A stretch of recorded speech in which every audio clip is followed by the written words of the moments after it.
Oh,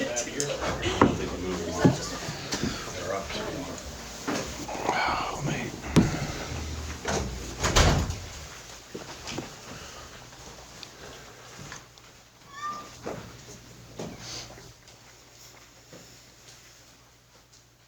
Ready? All right. Good afternoon, everyone. Just looking back on that game, obviously it was very high scoring game, and felt like a long game too. I don't know what the actual time was, but it felt forever. But just looking back on it, a ton of great plays. I think particularly offensively and in the kicking game, you guys made a lot of plays. We knew going in that Wake had the best offense in the ACC. It was going to be a challenge to try to slow those guys down. I thought in the first half they defensively did a decent job with that, creating some turnovers.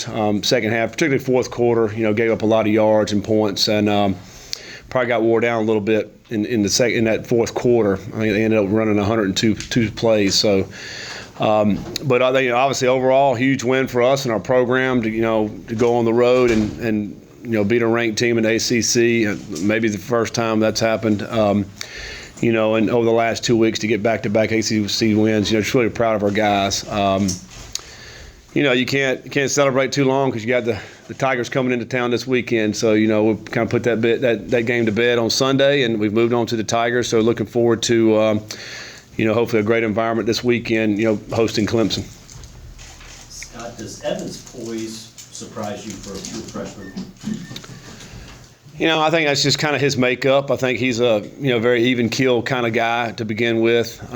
He really I've never seen him really get too excited, really emotional or anything. He just kind of stays even keel. Very cerebral player, so he's really smart, understands, what we're trying to do.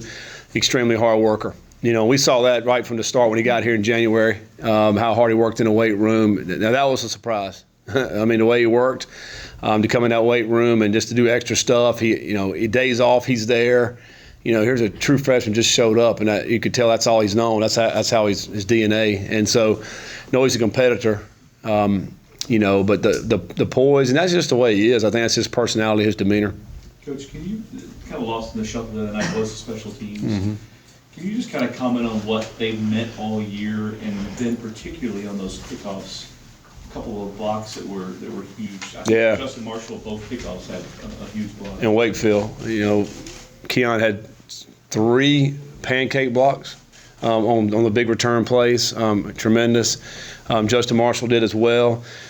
Special teams are huge for us. We said this day one that we don't treat special teams as an afterthought. We spend a lot of time on it. Coach Holt does a great job with that with the special teams, and they were a big part of what we want to do. I want to be a complete football team, and we in 2 phases the other night we were really, really good, special teams and offense, and we get to the point where all 3 phases are clicking on all cylinders. We'll be hard to beat, and we want to be that football team.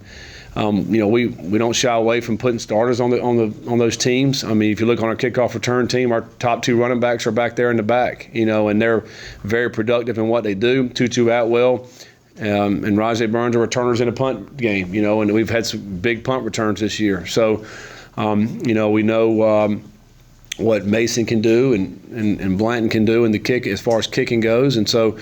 We feel we got to win the kicking game. We feel like we have strength there. We have good speed where we can put out there to cover, and those can be an advantage for us. And it certainly was in this game. It was huge. To the point where they're not even kicking it deep anymore. They're trying to pop the ball up, and that plays into our favor. The negative, was we lost the one onside kick. I've never seen 4 in a game. It's incredible, but we did lose the one. And so, but yeah, the special teams have been really good for us this year, and these guys have to continue in order for us to win.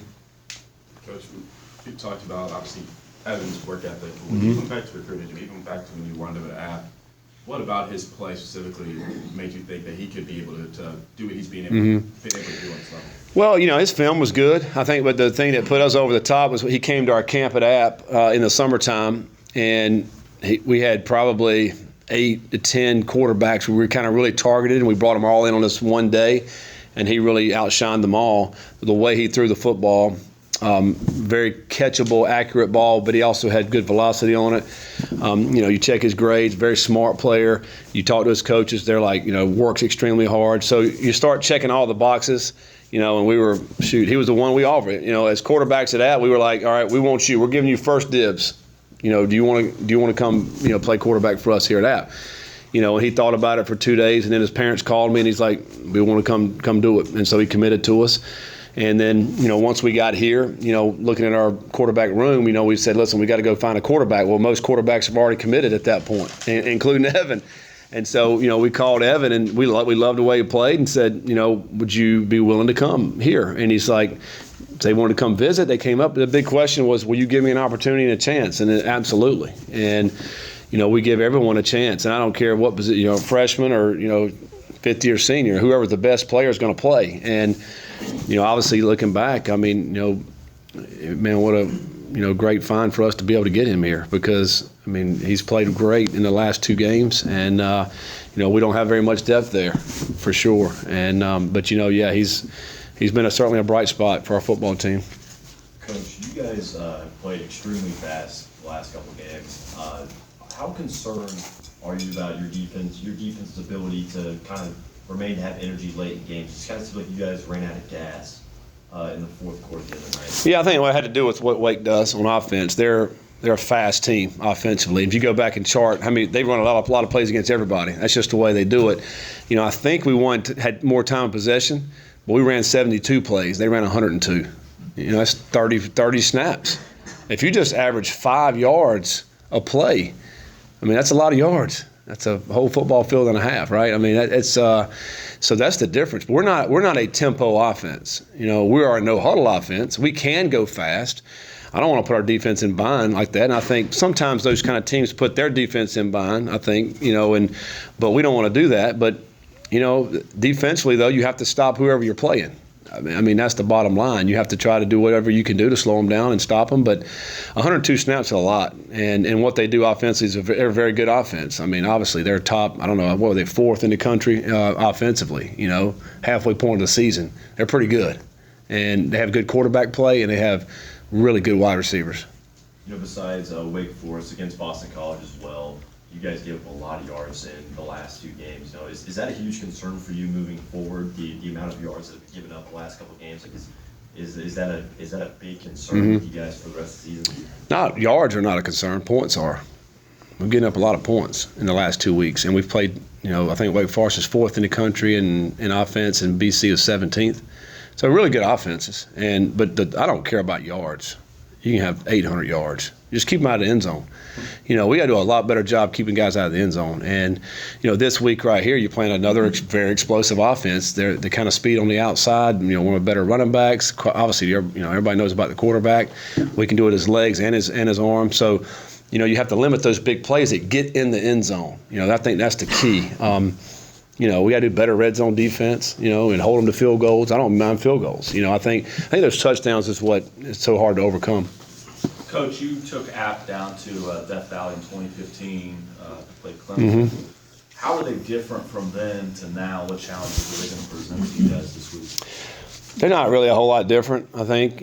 Obviously the players are different. I think, they over the last, 4 years, they've pretty much been the same kind of team. I think they've won 21 straight games. And that's hard to do in college football with the parity that we do have. And they played Carolina. It was a tight game there this past season, or a few weeks ago.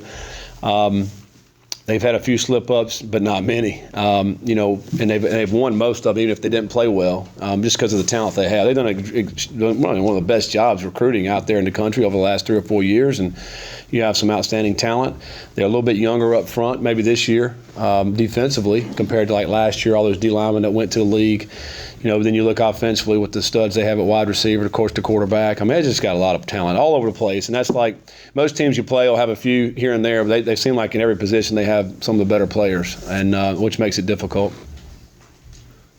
You're at the halfway point of the season. You played 6. What's given you the most satisfaction so far, and what do you feel like going forward you'd most like to see your team improve at?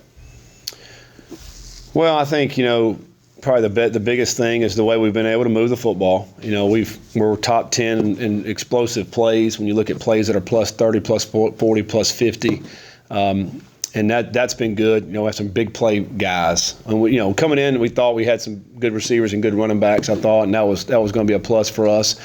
You know, I'm pleased the way our offensive line has come around. I think that's been a plus. You know, we got to get better defensively. I think that's the biggest thing, and because here's what's getting ready to happen to us. These next 6 games, we're playing some of the top defenses in our league coming up. You know, you have Clemson, you have Virginia, Miami, NC State. I mean, all these guys have really good defenses, and you know, you're probably not going to be able to score 62 points. You know, you're not going to be able to score, 45 points. I mean, it's hard to outscore these type teams that we're getting ready to play because of how well their defense plays. And so your defense has to play a lot better. You know, so we've got to improve on that side of the ball, keeping them out of the end zone, making them drive the ball, and in order to win some games in the second half of this season, that'll be the key.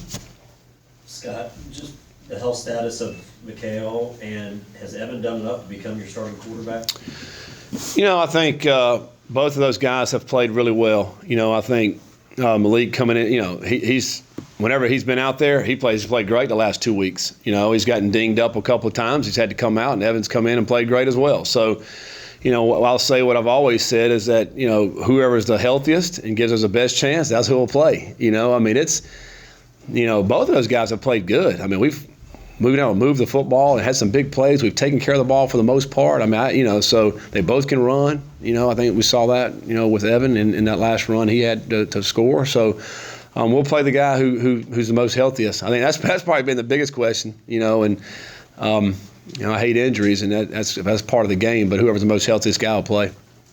Coach, looking at this game with Clemson, and not sure about in terms of like your motivational speeches or anything like that, do you have to bring up last year at all to these guys, or do you just move forward and just focus on? No, we hadn't talked anything about last year. You know, since day one, we've just moved forward, and you know, we are who we are right now, and we're just going to do the best we can today and tomorrow, and so on and so forth. And we get out there, just have a great game plan, and try to go execute, and you know, see what happens. But yeah, it has nothing to do with last year. 2 totally different teams. They're different. We're different. You know, so we don't even mention it. Following up on that, the idea that you've exceeded expectations with largely the same cast, obviously a few freshmen. Is there anything schematic, technique-wise, or in terms of physical development that would explain your improvement, or is it just culture change and a toxic atmosphere gone? Well, I think it's I think it's a lot of how we've done things over a period of the last 10 months, you know, trying to be consistent and really holding each other accountable. I think that's probably the biggest change that I've seen is just the accountability that we've had within our team, you know, showing up every single day. And it's the little things, but, you know, showing up on time, you know, for study hall or class or weights or treatment, going to breakfast and lunch. I mean, all these little things. And if you just start doing things right, then you start doing things right on the football field. You know, within our, you know, DNA, we want to be a competitive team. And this is every single day that what we do in the weight room or on the field, we want to compete at it. And I think when you start doing that every day, then you expect to win. You know, and so that translates onto the football field, and I hope that's what we've been able to do. You know, and then what we do, I don't know, scheme-wise, I really didn't look at anything from the past, quite honestly. I mean, we're just kind of doing what we do. You know, and you know, we've been fortunate to have some success and be able to score some points, and I think that's why we're sitting where we are. But I think a lot of it has to do with guys wanting to be here, coming into the building every single day. I think that's probably the biggest thing. As part of that, you see that as you started to win some games, conference games particularly, that you're getting more buy-in? Do you see that picking up in any way? I would like to think that the guys get more confidence. I think because, you know, you win, the BC win was huge, first ACC win in a long time, and so last week's practice, and you know, you could just the pep in everybody's steps a little bit better. You know, I think just because they get a little bit of confidence to know, hey, we can play with these guys, and then certainly to go on the road and beat a ranked team. You know, this week, you know, guys came back in yesterday excited to be back here.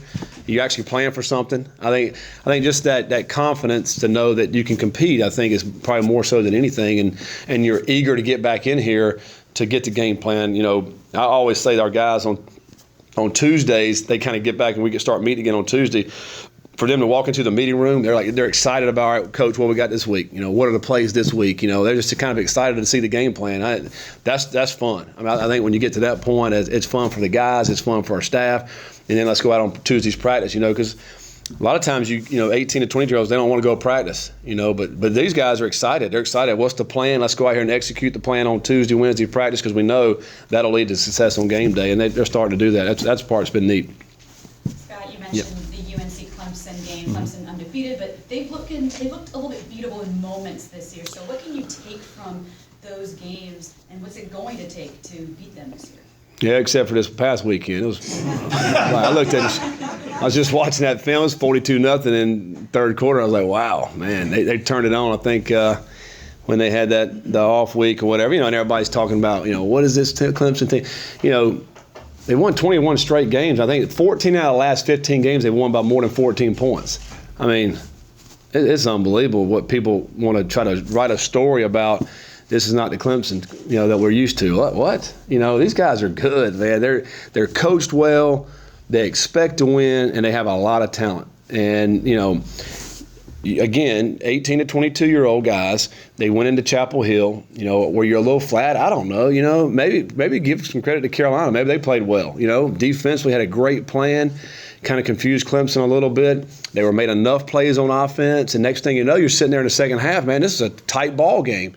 But that's how you end up beating a team like Clemson, though. You play it close and you hang around a little bit, and then next thing you know, you're at the beginning of the fourth quarter and you got a game. Now, who knows what's going to happen at that point? And they had an opportunity. Carolina goes down and, they try to go for the win, go for two, and didn't get it. But really, really close. And so, it just shows that you have to show up each and every week, or I don't care who you're playing, you can get beat. I think, and that proves that. So hopefully that'll. Our guys obviously have seen that and know that, we got an opportunity. If we go out and execute, we have an opportunity to hang in the game. Coach, Des, probably one of the hottest receivers in the ACC right now, 3 straight 100-yard games. He talked a couple weeks ago about being a more complete receiver. But outside of his blocking, what do you see as what stands out the most for him on film? Is it his route running or his size? Yeah. Well, I think it's a combination. He has great size and he does have speed, and that combination is hard to defend. For a corner out there, he can kind of overmatch some of those corners with his size, and he's got the speed to get away from them. I think that's two things, and he's had a great run here. We're trying to find ways to get him the football in space because he can break tackles also with that strength that he has. But I love the way he blocks. He's just right now he's a complete receiver. He's doing exactly what we're asking him to do, and is to block on those running plays, and then when we call your number, go make the play. And he's been able to make it. It was unfortunate. We got a holding penalty on another one of his catches should have had, which is a big play. He's fun to watch, man. I just sit back there. I got a great view right there on the sideline watching him make those plays, and hopefully he'll continue to finish out this season, have a great year. But he's fun to be around on a practice field. He's just, he's exactly what you want as a wide receiver. Scott, when people talk about Clemson, obviously Lawrence comes up, but Etienne is really, really good. Yeah. What about their line and about him in the running game is so difficult? Well, I just keep a lot of pressure on you, because the quarterback can run also, so you have to defend that and have somebody waiting for him. When you do that, then the running back lanes maybe have a little bit more lanes there to run because you're defending the quarterback pass, but also they have those stud wide receivers. So when you put all that together, it makes it a difficult offense to defend. I think Etienne is a guy who has the speed. If he breaks the line of scrimmage, can take it to the distance, all the way to the end zone. So. He's a complete running back. He's a sprint champion coming out of high school, and he's proven that he's one of the better backs in the country. So that's a difficult offense to stop, for certain. You talked about wanting to run the ball this year. What have your backs done that have allowed you to expand that part of the game? Yeah, we got some explosive guys. You look and see what both of those guys have been able to do. They're not huge, but if they get one little bit of crease, then they're able to make some big plays. And Hawkins didn't have a great game, but he had some really good runs where he made guys miss in the hole, and he's able to bounce it outside and make some big plays. It all starts up front, though. I think that's the key, is up front offensive line, trying to get those blocks. I thought Wake did a good job of stopping in our run game at times Saturday night, and they were selling out for it. But it enabled our quarterbacks to run also. If you combine our quarterbacks had over 120 yards rushing, in that game between the two. And so you can't stop it all. That's the thing. If you're going to stop one part of the offense, then something else should be able to have a lot of yards. And that's how we want our offense to be. If you're shutting the run game, we should be able to throw it or vice versa. And we feel like we got enough weapons. When you look at the wide receivers, you look at our tight ends, you look at our running backs, and then from what our quarterbacks can do, there's enough weapons to go around to where they can't just dial in on one thing. We can do multiple things offensively to move the ball.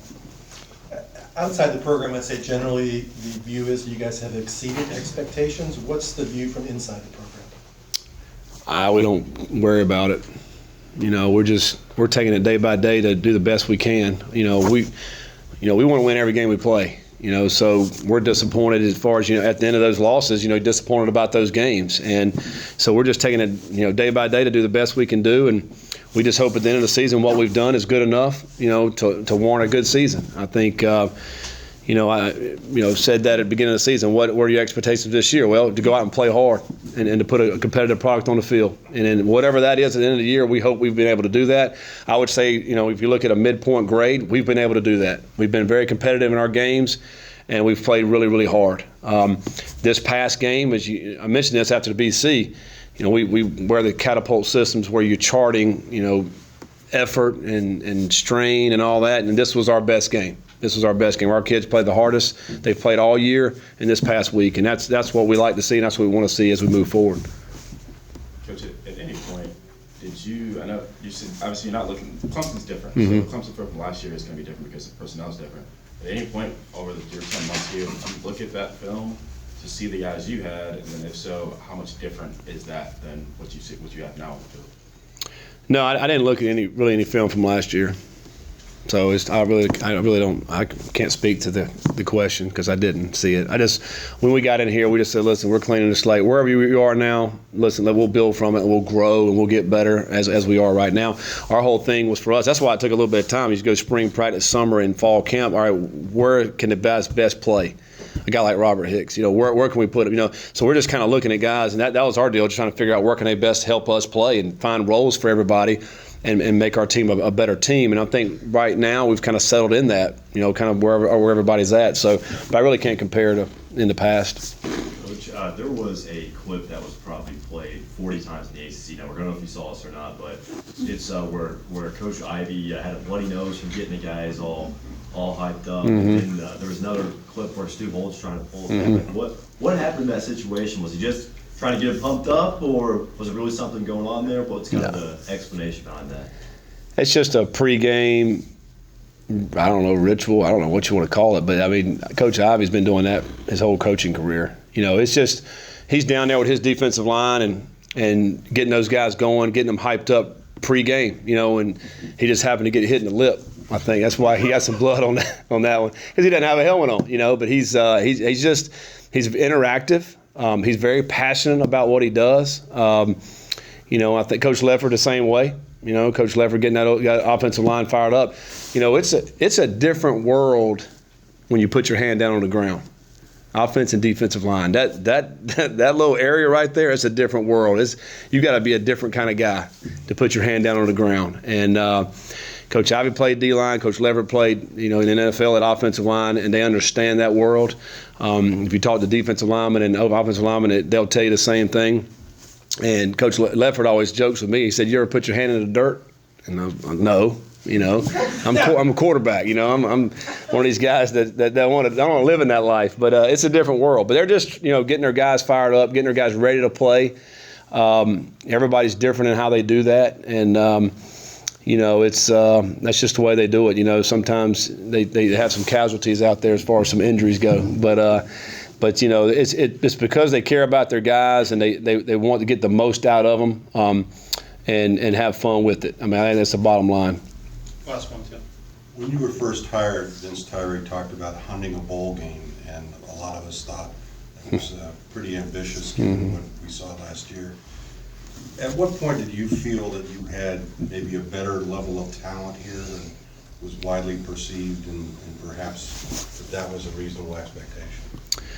Well, I really hadn't looked at that. Obviously that's a goal, you want to have, but we don't ever talk about it. We don't talk about it in the building, and all that. Again, we just focus on our opponent and hope it's going to be good enough at the end of the season. But I think probably I realized when we first half of Notre Dame that once you go out, because I had no idea what to expect. You hadn't played a game yet. You just practiced, and you don't know. And so I think when we went into halftime at Notre Dame, I thought, man, we got some guys that go out here and compete and fight and, play for each other and all the things that we talk about. And, we didn't finish that game like we would like, the Notre Dame game, but then we'd come back the next week and you play, EKU team and you get the big win with a shutout and, so on and so forth. We've been able to get better and better.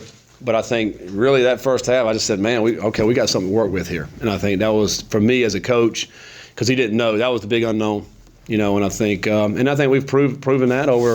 It hadn't been pretty at times, We've given up points and, left some plays out on the field, but I think overall body of work has been very solid, very competitive. Our kids have played hard. It's been fun to watch. That's all we can ask for out of these guys, and hopefully we'll continue on that with those wins the last half. All right. Thanks, guys.